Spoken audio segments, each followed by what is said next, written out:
Hello friends, welcome to the Mirchi சமையல். இன்றைக்கி நம்மளுடைய சமையலில் என்ன பார்க்க போகிறோம் அப்படின்னு பார்த்தீங்கன்னா, எல்லாருக்கும் ஒரு ஃபேவரட்டான ஒரு ரெசிபி தான் வந்து பார்க்க போகிறோம். சின்ன குழந்தையிலேருந்து பெரியவங்க வரைக்கும் நல்லா விரும்பி குடிக்கக்கூடிய ஒரு காஃபி தான். ஆமாங்க, கோல்ட் காஃபி வந்து எப்படி பண்ணுறதுன்னு தான் பார்க்க போகிறோம். நல்ல குளிர்ச்சியான ஒரு காஃபி தான். எல்லோரும் சூடாக குடிச்சிருப்பாங்க, குளிர்ச்சியாகவும் குடிக்கிறவங்களும் இருப்பாங்கள்ல, அவங்களுக்காக தான் இது. அதுக்கு நம்ம ஒரு மிக்சிங் பவுல் எடுத்துக்கலாம். ஒரு டேபிள் ஸ்பூன் அளவு காஃபி பவுடர், 3 டேபிள் ஸ்பூன் அளவு வந்து சர்க்கரை வந்து சேர்த்துக்கோங்க. கூட வந்து நீங்கள் 4 ஸ்பூன் கூட நம்ம எடுத்துக்கலாம், உங்களுடைய ஸ்வீட்னஸ் பொறுத்து.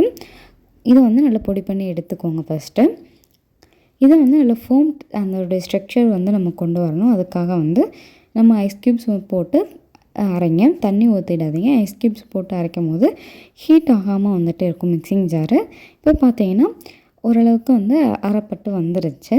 இன்னும் கொஞ்சம் நேரம் நீங்கள் பல்ஸ் மோட்லேயே வந்து நல்லாவே வந்து நீங்கள் மிக்சியில் வந்து போட்டு எடுத்திங்கன்னா நம்மளுக்கு நல்ல ஒரு அதோட கலர் வந்து டார்க் ப்ரௌன்லேருந்து லைட் ப்ரௌன் வரைக்கும் நம்ம அரைச்சி எடுத்துக்கோங்க. இப்போ கரெக்டாக இருக்கும்.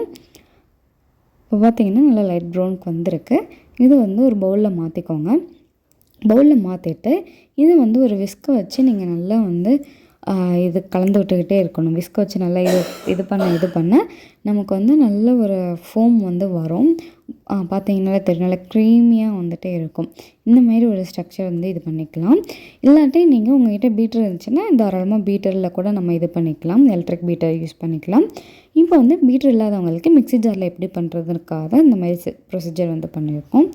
இப்போ ஒரு மிக்ஸி ஜார் எடுத்துக்கோங்க. அதில் காய்ச்சி நல்லா ஜில் பண்ணி எடுத்துக்கோங்க பால். அந்த பால் இதை காய்ச்சி ஆற வச்ச பால் தான். அது வந்து 1 கப் அளவு வந்து எடுத்துருக்கோம். கூடவே 3 ஸ்கூப் அளவு வெண்ணிலா ஐஸ்கிரீம் வந்து எடுத்துக்கோங்க. இது வந்து இன்னியும் வந்து நம்மளுக்கு நல்ல ஒரு டேஸ்ட் வந்து கொடுக்கும். இது கூட நம்ம ரெடி பண்ணி வச்சுருக்கிற இந்த காஃபியும் சர்க்கரையும் ரெடி பண்ணி வச்சுருக்கிற இந்த இதை வந்து மிக்சரை வந்து இது கூட ஒரு 3 டேபிள் ஸ்பூன் அளவு சேர்த்துக்கோங்க. கூடவே சாக்லேட் சிரப்பையும் வந்து சேர்த்துக்கோங்க ஒரு ஸ்வீட்னஸ்க்காக. இது கூட நம்ம ஐஸ் க்யூப்ஸ் வந்து போட்டிருக்கோம். ஏன்னா ஐஸ்கிரீம் சேர்த்துருக்கனால ஐஸ் க்யூப்ஸ் வந்து யூஸ் பண்ணிக்கலாம். இதே நீங்கள் ஐஸ்கிரீம்ஸ் வந்து அவாய்ட் பண்ணிட்டீங்கன்னா ஐஸ் க்யூப்ஸ் வந்து போடாதீங்க, இல்லைன்னா பால் ரொம்ப தண்ணியாகிடும். இப்போ நல்லா அரைச்சி எடுத்துகிட்டு வந்தாச்சு. இப்போ பார்த்தீங்கன்னா பால் ஏடு எல்லாமே வந்து மேலே நல்லா அழகாக அந்த ஒரு ஃபோம் அந்த இதுக்கு வந்துருக்கு. இப்போ கிளாஸை வந்து நல்லா டெக்கரேட் பண்ணிவிட்டு நம்ம சர்வ் பண்ணிட வேண்டியதான். உங்கள்கிட்ட சாக்லேட் சிரப் இருந்தால் இப்படி ரெடி பண்ணி எடுத்துக்கோங்க. லைட்டாக சிரப் வந்து சேர்த்துக்கோங்க.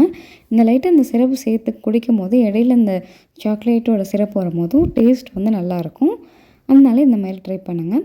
இது கூடவே கொஞ்சம் ஐஸ் க்யூப்ஸ் வந்து சேர்த்துட்டு நம்மளுடைய காஃபி பவுடரை வந்து நம்ம ரெடி பண்ணியிருக்கோம்ல, அதையும் கொஞ்சம் சேர்த்துக்கோங்க. சேர்த்துட்டு அரைச்சி வச்சுருக்கிற பால் வந்து இதோட சேர்த்துக்கிற போகிறோம். இப்போ பார்த்தீங்கன்னா மேலாக நம்மளுக்கு வந்து அந்த ஏடெல்லாம் இருக்கும்ல, அதை வந்து ஃபில்லிங் பண்ணிவிடுங்க. அதையும் சேர்த்து சாப்பிடும் போது இன்னும் சுவை அதிகமாக இருக்கும். அவ்வளோதாங்க, சிம்பிளாக காஃபி பவுடர், சர்க்கரை, பால் 3ஐயும் வச்சுட்டு ஒரு கோல்ட் காஃபி வந்து நம்ம ரெஸ்டாரண்ட் ஸ்டைலில் வந்து ட்ரை பண்ணியிருக்கோம். நீங்களும் ட்ரை பண்ணுங்கள்.